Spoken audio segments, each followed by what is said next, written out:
اکیلی نہیں ہو سہیلی جسے اپنے ویران گھر کو سجانا تھا، اور ایک شاعر کے لفظوں کو سچ مان کر اس کی پوجا میں دن کاٹنے تھے۔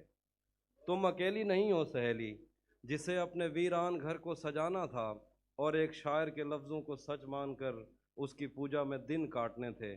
تم سے پہلے بھی ایسا ہی خواب جھوٹی تسلی میں جان دے چکا ہے، تمہیں بھی وہ ایک دن کہے گا کہ وہ تم سے پہلے کسی کو زباں دے چکا ہے۔ تم اکیلی نہیں ہو سہیلی جسے اپنے ویران گھر کو سجانا تھا، اور ایک شاعر کے لفظوں کو سچ مان کر اس کی پوجا میں دن کاٹنے تھے۔ تم سے پہلے بھی ایسا ہی خواب جھوٹی تسلی میں جان دے چکا ہے، تمہیں بھی وہ ایک دن کہے گا کہ وہ تم سے پہلے کسی کو زباں دے چکا ہے۔ وہ تو شاعر ہے اور صاف ظاہر ہے، شاعر ہوا کی ہتھیلی پہ لکھی ہوئی وہ پہیلی ہے جس نے ابد اور ازل کے دریچوں کو الجھا دیا ہے۔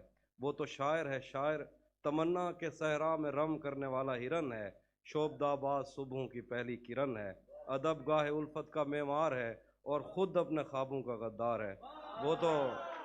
وہ تو شاعر ہے، وہ تو شاعر ہے، شاعر کو بس فکر لوح و قلم ہے، اسے کوئی دکھ ہے کسی کا نہ غم ہے۔ وہ تو شاعر ہے، شاعر کو کیا خوف مرنے سے، شاعر تو خود شاہ سوار اجل ہے، اسے کس طرح ٹال سکتا ہے کوئی کہ وہ تو اٹل ہے۔ میں اسے جانتی ہوں، وہ سمندر کی وہ لہر ہے جو کنارے سے واپس پلٹتے ہوئے میری کھردری ایڑیوں پر لگی ریت بھی اور مجھے بھی بہا لے گیا۔ وہ میرے جنگلوں کے درختوں پہ بیٹھی ہوئی شہد کی مکھیاں بھی اڑا لے گیا۔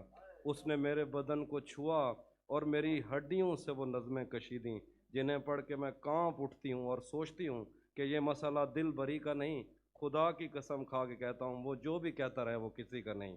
سہیلی میری بات مانو، تم اسے جانتی ہی نہیں، وہ خدائے سپائے سخن ہے، اور تم ایک پتھر پہ ناخن سے لکھی ہوئی اسی کی ایک نظم ہو۔ بہت شکریہ۔